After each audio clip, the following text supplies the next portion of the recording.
أعوذ بالله من الشيطان الرجيم. Dahsyatnya kondisi akhir zaman. Nabi sampai Nabi menyebutkan seperti menggenggam bara api. Dan dahsyatnya berpegang teguh di atas sunnah itu bukan sekedar tantangan dari syahwat jamaah. Karena rata-rata orang itu nggak dicela kalau dia tidak bermaksiat. Ya, coba lihat, ada preman mencela seorang ustadz? Nggak ada, ya kan? Nggak ada seorang dia marah kepada seseorang karena orang itu sering ke masjid, nggak ikut berzina bersama dia, nggak ada. Tapi yang lebih sering apa? Ahlu syubhat yang mencela orang yang taat. Ya, karena syubhat yang ada di kepalanya, dia menyalahkan orang yang mengamalkan sunnah Rasulullah. Dituduh dengan berbagai tuduhan, terkadang dituduh sebagai Wahabi, kaum radikal, ekstrim, ya. Tinggal di Indonesia tapi kok kayak orang di padang pasir katanya. Padahal di Arab aja padang pasir udah hampir habis katanya. Alhamdulillah. Celaan, berbagai perendahan, bahkan berbagai syubhat. Hal-hal yang itu zaman salaf ulama sepakat itu pemahaman yang menyimpang bertentangan dengan Al-Quran dan hadis. Di akhir zaman itu dinilai sebagai bentuk pembelaan terhadap Islam, seperti paham Khawarij. Sepakat di zaman para sahabat, para tabi'in, 4 imam mazhab.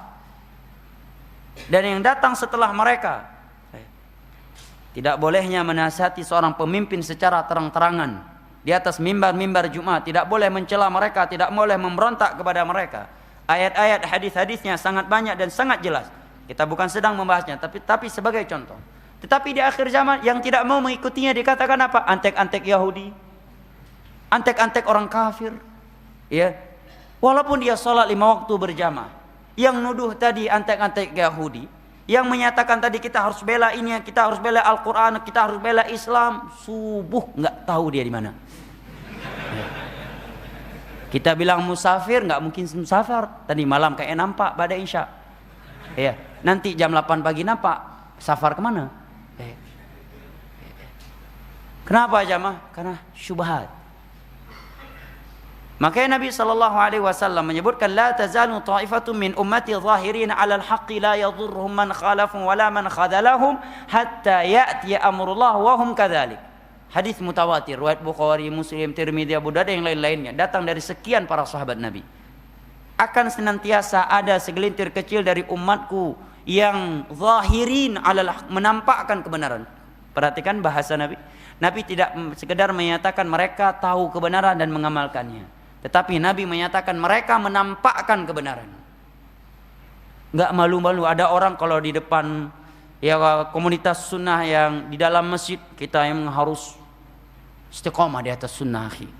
Memang sunnah itu seperti menggenggam bara api. Dalam masjid ngomongnya gitu. Begitu keluar masjid seakan-akan bukan dia tadi yang duduk dalam masjid. Paham ya? Baru sedikit diuji langsung lembek dia, jatuh dia. Langsung dia tinggalkan sunnah Nabi. Terpaksa, akhi. Terpaksa apanya? Kamu yang memilihnya. Tidak ada yang meletakkan senjata di atas kepalamu, kamu jatuh ke zina. Siapa yang maksa? Ya. Kamu jatuh ke dalam perbuatan yang menyimpang tersebut. Hanya apa? Hanya dikarenakan celaan dan pandangan manusia. Makanya Nabi SAW menyatakan zahirin 'alal haq, menampakkan kebenaran. La yadhur man khalafahum wala man khadalahum, tidak membuat mereka goyang karena banyaknya orang yang menyelisih dan mencelanya. Baik dari kalangan ahli syahwat atau ahli syubhat. Sampai datang keputusan Allah dan mereka masih seperti itu. Sampai datang kematian dan mereka masih seperti itu.